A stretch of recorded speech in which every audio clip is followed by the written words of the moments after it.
High hello ನಮಸ್ತೆ, ನಾನು ರಾಜು. ಅಷ್ಟೇ ನೀವು ನೋಡ್ತಾ ಇದ್ದೀರಾ centre point Kannada YouTube channel. ಕರ್ನಾಟಕದ ಸಿಂಗಂ ಖ್ಯಾತಿಯ ಅಣ್ಣಾಮಲೈಯವರು ತಮಿಳುನಾಡು ಬಿಜೆಪಿಯ ರಾಜ್ಯ ಅಧ್ಯಕ್ಷ ಸ್ಥಾನಕ್ಕೆ ರಿಸೈನ್ ಮಾಡಿದ್ದಾರೆ. ಜೊತೆಗೆ ಹೇಳಿದ್ದಾರೆ 9ನೇ ತಾರೀಕಂದು ಹೊಸ ರಾಜ್ಯ ಅಧ್ಯಕ್ಷರ ನೇಮಕವಾಗುತ್ತೆ, ಅವರಿಗೆಲ್ಲ ನಾವು ಸಪೋರ್ಟ್ ಮಾಡಬೇಕು, ನಾನು ಬಿಜೆಪಿಯ ಕಾರ್ಯಕರ್ತನಾಗಿ ದುಡಿತೇನೆ ಎನ್ನುವ ಮಾತನ್ನು ಹೇಳಿದ್ದಾರೆ. ಅಷ್ಟಕ್ಕೂ ನಮ್ಮ ಚಾನಲ್ ಕೂಡ ಒಂದು ವಾರದ ಹಿಂದೆ ಅದನ್ನು ರಿಪೋರ್ಟ್ ಮಾಡಿತ್ತು, ಸುದ್ದಿ ಮಾಡಿತ್ತು, ಜನರಿಗೆ ತಿಳಿಸಿತ್ತು. ಅಣ್ಣಾಮಲೈಯವರು ರಾಜ್ಯ ಅಧ್ಯಕ್ಷ ಸ್ಥಾನಕ್ಕೆ ರಾಜೀನಾಮೆಯನ್ನು ಕೊಡ್ತಾರೆ ಎನ್ನುವ ಮಾಹಿತಿ ಕೂಡ ನಮ್ಮ ಚಾನಲ್ ಸ್ಪಷ್ಟಪಡಿಸಿತ್ತು. ಅದಕ್ಕೆ ಅನೇಕ ಕಾರಣಗಳಿದ್ದು. ಯಾಕಂದರೆ ಅಣ್ಣಾಮಲೈಯವರು ಕರ್ನಾಟಕದಲ್ಲಿ IPS ಅಧಿಕಾರಿಯಾಗಿ ಕಾರ್ಯನಿರ್ವಹಿಸಿ ಇಡೀ ಕರ್ನಾಟಕದ ಜನರ ಮನೆ ಮಾತಾಗಿದ್ದಂಥವ್ರು ಮತ್ತು ಖಡಕ್ ಪೊಲೀಸ್ ಅಧಿಕಾರಿ ಅಂತಲೇ ಗುರುತಿಸಿಕೊಂಡಂಥವ್ರು. ಅಂತಹ ಅಧಿಕಾರಿ ಬಿಜೆಪಿಯ ರಾಜಕೀಯಕ್ಕೆ ಮನಸೋತು ಕರ್ನಾಟಕದ ಈ IPS ಕೇಡರ್ ಹುದ್ದೆಗೆ ರಿಸೈನ್ ಮಾಡಿ ತಮಿಳುನಾಡು ರಾಜಕೀಯಕ್ಕೆ ಎಂಟ್ರಿ ಆಗ್ತಾರೆ. ಅದನ್ನು ಒಂದು ಬಿಟ್ಟು ಕರ್ನಾಟಕದಲ್ಲೇ ರಿಸೈನ್ ಮಾಡಿ ಅವರು ಕರ್ನಾಟಕದ ಪಾಲಿಟಿಕ್ಸ್ಗೆ ಎಂಟ್ರಿ ಆಗಿ ಬಿಜೆಪಿಯಿಂದ ಎಲ್ಲಿ ನಿಂತರೂ ಕೂಡ ಅವ್ರು ಗೆಲ್ತಿದ್ರು. ಯಾಕಂದರೆ ಕರ್ನಾಟಕದಲ್ಲಿ ಬಿಜೆಪಿ ಹವಾ ಇದೆ, ಕರ್ನಾಟಕದಲ್ಲಿ ಬಿಜೆಪಿಯ ಕೇಡರ್ ಇದೆ. ಆದರೆ ತಮಿಳುನಾಡಲ್ಲಿ ಅದು ಅಸಾಧ್ಯವಾಗಿತ್ತು. ಯಾಕಂದರೆ ತಮಿಳುನಾಡಲ್ಲಿ ಬಿಜೆಪಿಯನ್ನು ರೂಟ್ ಲೆವೆಲಿಂದ ಕಟ್ಟಬೇಕಿತ್ತು. ಹಾಗಾಗಿ ಅಣ್ಣಾಮಲೈ ಅವರಿಗೆ ತಮಿಳುನಾಡಿನ ಜವಾಬ್ದಾರಿಯನ್ನು ಕೊಡುತ್ತೆ ಬಿಜೆಪಿ ಪಕ್ಷ. ಅದಾದ ನಂತರ ಅವರನ್ನ ರಾಜ್ಯ ಅಧ್ಯಕ್ಷರನ್ನಾಗಿ ಮಾಡುತ್ತೆ. ಅದಾದ ನಂತರ ಸರಿಸುಮಾರು 8-9% ವೋಟ್ ತೆಗೆದುಕೊಳ್ಳುವಲ್ಲಿ ಕೂಡ, ಅಂದರೆ ಲೋಕಸಭೆ ಇರ್ಬೋದು, ವಿಧಾನಸಭೆ ಇರ್ಬೋದು, ಅಲ್ಲಿ ಸ್ವಲ್ಪ ಮಟ್ಟಿನ ತಮ್ಮ ಯಶಸ್ಸನ್ನು ಕಾಣ್ತಾರೆ. ಆದರೆ ಅದು ಗೆಲುವಿಗೆ ಪೂರಕವಾಗುವುದಿಲ್ಲ.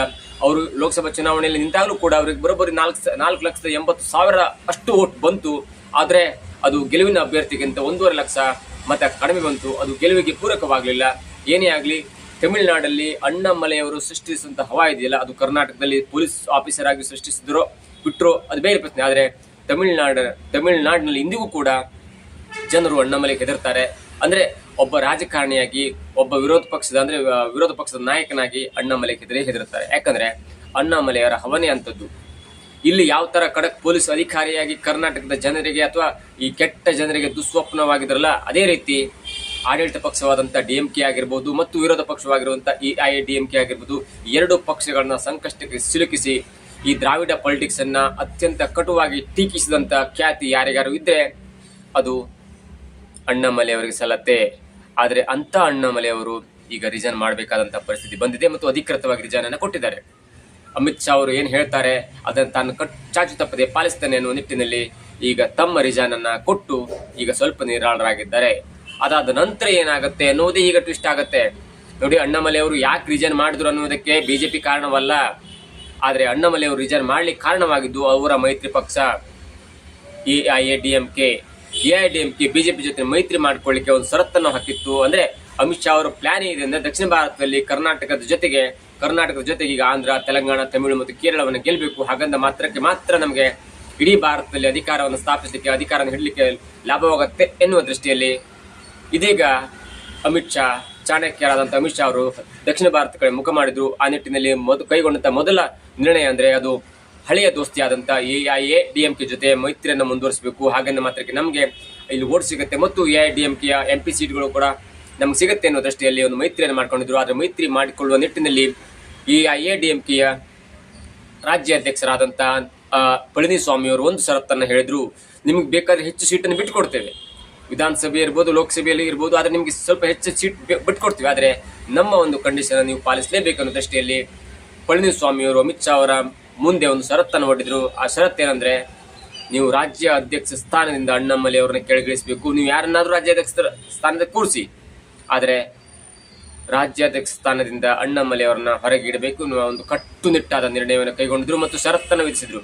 ಹಾಗಾಗಿ ಯಾವುದೇ ಬೇರೆ ದಾರಿ ಇಲ್ಲದೆ, ಯಾಕಂದ್ರೆ ಸ್ಟಾಲಿನ್ ಅವರ DMK ಇರ್ಬೋದು ಅಥವಾ ಈಗಾಗಲೇ ಸ್ಟಾರ್ಟ್ ಮಾಡಿದಂಥ ನಟ ವಿಜಯ್ ಅವರ ಪಾರ್ಟಿ ಇರ್ಬೋದು, ಅವ್ರ ಜೊತೆ ಮೈತ್ರಿ ಮಾಡ್ಕೊಳ್ಳೋದು ಸುಲಭವಲ್ಲ. ಯಾಕಂದ್ರೆ ಸ್ಟಾಲಿನ್ ಅವರ ಪಕ್ಷ ಅದು ಸಿದ್ಧಾಂತ ವಿರೋಧಿಯಾಗಿರುತ್ತೆ. ಅಂದ್ರೆ ಬಿಜೆಪಿಯ ಸಿದ್ಧಾಂತ ಒಂದಾಗಿರುತ್ತೆ ಮತ್ತು ಅವರ ಸಿದ್ಧಾಂತ ಒಂದಾಗಿರುತ್ತೆ. ಹಾಗಾಗಿ ಮೈತ್ರಿ ಸ್ವಲ್ಪ ಕಷ್ಟನೇ ಆಗಿರುತ್ತೆ. ಅವರು ಕಾಂಗ್ರೆಸ್ ಜೊತೆ ಮೈತ್ರಿ ಮಾಡ್ಕೊಂಡಿದ್ದಾರೆ.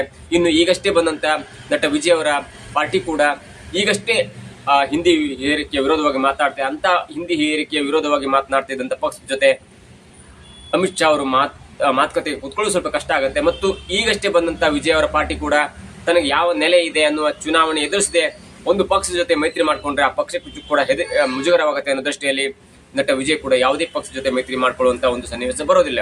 ಹಾಗಾಗಿ ಬಿಜೆಪಿಗೆ ಉಳಿದಂತ ಒಂದೇ ಒಂದು ಪಕ್ಷ ಅಂದ್ರೆ ಅದು AIADMK. ಹಾಗಾಗಿ ಅಮಿತ್ ಶಾ ಅವರು AIADMK ಅಧ್ಯಕ್ಷರಾದಂತಹ ಪಳನಿಸ್ವಾಮಿ ಅವರ ಜೊತೆ ಮಾತುಕತೆ ಆಡಿ ಒಂದು ಹಂತಕ್ಕೆ ಬಂದು ಇದೀಗ ಆ ಷರತ್ತಿಗೆ ಒಪ್ಪಿದ ನಂತರ ಅಣ್ಣಾಮಲೈ ಅವರು ರಿಸೈನ್ ಮಾಡಿದ್ದಾರೆ. ಅಣ್ಣಾಮಲೈ ಅವರು ರಿಸೈನ್ ಮಾಡಿದ ನಂತರ ಏನಾಗುತ್ತೆ ಅನ್ನೋದು ಈಗ ಬಹುದೊಡ್ಡ ಪ್ರಶ್ನೆಯಾಗಿದೆ. ಯಾಕಂದ್ರೆ ಕರ್ನಾಟಕದಲ್ಲಿ ಯಾವ ಕ್ಷೇತ್ರದಲ್ಲಿ ನಿಂತರೂ ಕೂಡ ಅವರು ಗೆಲ್ಲುವಂತ ಚಾನ್ಸ್ ಇತ್ತು. ಆದ್ರೆ ತಮಿಳುನಾಡಿನ ಪರಿಸ್ಥಿತಿ ಬೇರೆ ಇದೆ.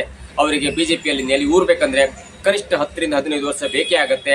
ಕೆಲವೊಂದು ಲೋಕಲ್ ಎಲೆಕ್ಷನ್ ಗೆಲ್ಬಹುದು, ಕೆಲವೊಂದು ವಿಧಾನಸಭಾ ಚುನಾವಣೆಯಲ್ಲಿ 1 ಅಥವಾ 2 ಸ್ಟೇಟ್ ಗೆಲ್ಬಹುದು. ಆದ್ರೆ ಇಡೀ ತಮಿಳುನಾಡನ್ನ ತಾವು ಅಧಿಕಾರವನ್ನು ಸ್ಥಾಪಿಸಬೇಕು, ಅಧಿಕಾರವನ್ನು ಹಿಡಿಬೇಕು ಅನ್ನೋ ದೃಷ್ಟಿಯಲ್ಲಿ ಮಾಡ್ಬೇಕಂದ್ರೆ ಅದಕ್ಕೆ ದೊಡ್ಡದಾದಂತಹ ಕಥೆ ಇರುತ್ತೆ ಮತ್ತು ದೊಡ್ಡದಾದಂತಹ ಒಂದು ಪ್ರಯತ್ನ ಬೇಕಾಗುತ್ತೆ. ಆ ಎಲ್ಲ ನಿಟ್ಟಿನಲ್ಲಿ ಇದೀಗ ಅಣ್ಣಾಮಲೈ ಅವರು ರಿಸೈನ್ ಮಾಡಿದ್ದಾರೆ. ರಿಸೈನ್ ಮಾಡಿದ ನಂತರ ಮೋದಿಯವರು ಸ್ವತಃ ಕರೆ ಮಾಡಿ ಅಣ್ಣಾಮಲೈ ಅವರಿಗೆ ಹೇಳಿದ್ದಾರೆ ಎನ್ನುವ ಸುದ್ದಿ ಈಗ ಖಚಿತವಾಗ್ತಿದೆ.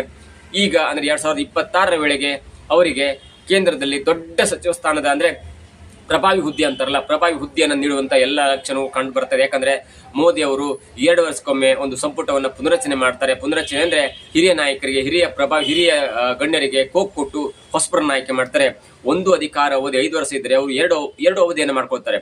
ಒಂದು ಅವಧಿಗೆ ಚುನಾವಣೆಯಲ್ಲಿ ಗೆಲ್ಲಿಕ್ಕೆ ಯಾರು ಕಾರಣಕರ್ತರಾಗಿರ್ತಾರೆ, ಮೈತ್ರಿ ಪಕ್ಷದಲ್ಲಿ ಯಾರು ಇರ್ತಾರೆ ಅವರನ್ನ, ಹಿರಿಯ ನಾಗರಿಕರನ್ನ, ಹಿರಿಯ ಎಂಪಿಗಳನ್ನ, ಹಿರಿಯ ಸದಸ್ಯರನ್ನ ಸಂಪುಟಕ್ಕೆ ಸೇರಿಸಿಕೊಂಡು ಅವರಿಗೆ ಉನ್ನತ ಖಾತೆಯನ್ನ ಕೊಡ್ತಾರೆ. ಅದಾದ ನಂತರ 2.5 ವರ್ಷಗಳ ಕಾಲ ಅದಾದ ನಂತರ ಅವರೆಲ್ಲರಿಗೂ ಕೊಟ್ಟು ಸಾಕಪ್ಪ, ನಿಮ್ ಕೆಲಸ ಸಾಕು, ನೀವು ಒಳ್ಳೆ ಕೆಲಸ ಮಾಡಿದ್ರಿ, ಇನ್ನು ಮುಂದೆ ನೀವು ಪಕ್ಷದ ಕಾರ್ಯಕ್ರಮದಲ್ಲಿ ಪಕ್ಷದ ಒಂದು ಸಂಘಟನೆ ಮಾಡುವ ನಿಟ್ಟಿನಲ್ಲಿ ನೀವು ಕಾರ್ಯಕ್ಕೆ ಒಡ್ಕೊಳ್ಬೇಕು. ಅದಾದ ನಂತರ ಹೊಸಬರಿಗೆ ಅಂದ್ರೆ ಈಗಷ್ಟೇ ಗೆದ್ದಂತ, 2 ಬಾರಿ ಗೆದ್ದಂತ, 3 ಬಾರಿ ಗೆದ್ದಂತ, ಈಗಷ್ಟೇ ಗೆದ್ದಂತ ಎಂಪಿಗಳಿಗೆ ಅಥವಾ ಬುದ್ಧಿಜೀವಿಗಳಿಗೆ ಅವರು ಸಚಿವ ಸ್ಥಾನವನ್ನು ಕೊಡ್ತಾರೆ. ಆ ನಿಟ್ಟಿನಲ್ಲಿ 2026 ವೇಳೆಗೆ ಸಚಿವ ಸಂಪುಟ ಪುನರಚನೆ ಆದಾಗ ಅಣ್ಣಾಮಲೈ ಅವರಿಗೆ ಅತ್ಯಂತ ದೊಡ್ಡ ಹುದ್ದೆ ಸಿಗುವಂತ ಎಲ್ಲಾ ಚಾನ್ಸ್ ಇದೆ. ಯಾಕಂದ್ರೆ ಏನಾದ್ರೂ ಒಂದು ವೇಳೆ ಯಾವ್ದಾದ್ರು ದೊಡ್ಡ ನಾಯಕ ಅಂದ್ರೆ ನಿಮ್ಗೆ ಗೃಹ ಮಂತ್ರಿ ಇರ್ಬೋದು ಅಥವಾ ಡಿಫೆನ್ಸ್ ಮಿನಿಸ್ಟರ್ ಇರ್ಬೋದು ಅಥವಾ ಬೇರೆ ರೈಲ್ವೆ ಇಲಾಖೆ ಇರ್ಬೋದು, ಅವ್ರು ಯಾರಾದ್ರೂ ಕೂಡ ಅವ್ರಿಗೆ ಯಾರಿಗಾದ್ರೂ ಕೋಕ್ ಕೊಟ್ರೆ ಅಥವಾ ಅವ್ರಿಗೆ ಯಾರಿಗಾದ್ರೂ ಮತ್ತೊಂದು ದೊಡ್ಡ ಹುದ್ದೆಯನ್ನು ಕೊಟ್ರೆ ಆ ಹುದ್ದೆಗೆ ಟಾಪ್ 5 ಒಳಗಡೆ ಹುದ್ದೆ ಇರುತ್ತಲ್ಲ, ಆ ಟಾಪ್ 5 ಹುದ್ದೆಯನ್ನ ಅಮಿತ್ ಶಾ ಅವರು ಅಣ್ಣಾಮಲೈಗೆ ಕೊಡುವಂತ ಒಂದು ಸಂದೇಶವನ್ನ ಕೊಟ್ಟಿದ್ದಾರೆ ಎನ್ನುವ ಸೂಚನೆ ಈಗಾಗಲೇ ಸಿಕ್ಕಿದೆ. ಯಾಕಂದ್ರೆ ಮೋದಿ ಆಗ್ಲಿ, ಬಿಜೆಪಿ ಆಗ್ಲಿ, ಅಮಿತ್ ಶಾ ಆಗ್ಲಿ ಅವರೆಲ್ಲರ ನಿಟ್ಟು, ಅವರೆಲ್ಲರ ಗಮನ ಈಗಿನ ಬರುವಂತ ಯುವ ಪೀಳಿಗೆ ಮೇಲಿದೆ. ಯುವ ಪೀಳಿಗೆಯನ್ನು ಏನಾದ್ರೂ ನಮ್ಮ ಬಿಜೆಪಿಗಳು ಸೆಳೆಯಲೇಬೇಕು. ಆ ದೃಷ್ಟಿಯಲ್ಲಿ ಯುವಕರಿಗೆ ಅಣ್ಣಾಮಲೈ ಅಂತ ಒಬ್ಬ ಖಡಕ್ ಆಫೀಸರ್ಗೆ, ಅಣ್ಣಾಮಲೈ ಅಂತ ಒಬ್ಬ ಯಂಗ್ಸ್ಟರ್ಗೆ ಅಥವಾ ಅಣ್ಣಾಮಲೈ ಅಂತ ಒಬ್ಬ ಖಡಕ್ ರೆಬಲ್ಗೆ ಸಚಿವ ಸಂಪುಟದಲ್ಲಿ ಸ್ಥಾನವನ್ನು ಕೊಟ್ಟರೆ ಅದು ದಕ್ಷಿಣ ಭಾರತದಲ್ಲಿ ಒಳ್ಳೆಯ ಪ್ರಭಾವವನ್ನು ಬೀರುತ್ತೆ. 2026 ಈ ವಿಧಾನಸಭೆ ಚುನಾವಣೆ ಇದೆಯಲ್ಲ, ಯಾವಾಗ ಅದು ತಮಿಳುನಾಡು ವಿಧಾನಸಭೆ ಚುನಾವಣೆ ವೇಳೆಗೆ ಅವರಿಗೆ ಸಚಿವ ಸಂಪುಟದಲ್ಲಿ ಸ್ಥಾನ ಕೊಡುವಂತ ಭರವಸೆಯನ್ನು ನೀಡಿದ್ದಾರೆ. ಹಾಗಾಗಿ ಅಣ್ಣಾಮಲೈ ಅವರು ರಾಜ್ಯಾಧ್ಯಕ್ಷ ಸ್ಥಾನದ ವಿಮುಕ್ತಿಗೊಳಿಸಿದ್ರು ಕೂಡ ಅದಕ್ಕಿಂತ ದೊಡ್ಡದಂತ ಡಬಲ್ ಖುಷಿ ಪಡುವಂತ ವಿಷಯ ಈಗ ಅಣ್ಣಾಮಲೈಯ ಅಭಿಮಾನಿಗಳು ಸಿಕ್ಕಿದೆ. ಹೀಗಾಗಿ ಅಣ್ಣಾಮಲೈ ಅವರು ಈ ಪಕ್ಷದ ಒಪ್ಪಂದದ ಕಾರಣ, ಅನಿವಾರ್ಯತೆ ಕಾರಣದಿಂದ ಬಿಜೆಪಿ ರಾಜ್ಯ ಅಧ್ಯಕ್ಷ ಸ್ಥಾನ ಹಿಡಿದ್ರೂ ಕೂಡ ಅವರಿಗೆ ಮುಂಬರುವ ದಿನಗಳಲ್ಲಿ 2026 ವೇಳೆಗೆ ಅತ್ಯಂತ ದೊಡ್ಡ ಸಚಿವ ಸ್ಥಾನ ಸಿಗುವ ಗಿಫ್ಟ್ ಅನ್ನ ಮೋದಿ ಮತ್ತು ಅಮಿತ್ ಶಾ ಕೊಟ್ಟಿದ್ದಾರೆ ಎನ್ನುವ ಖಚಿತ ಮಾಹಿತಿ ಇದೀಗ ಸಿಗ್ತಾ ಇದೆ. ಇದಾಗಿತ್ತು ಇವತ್ತಿನ ವಿಶೇಷ.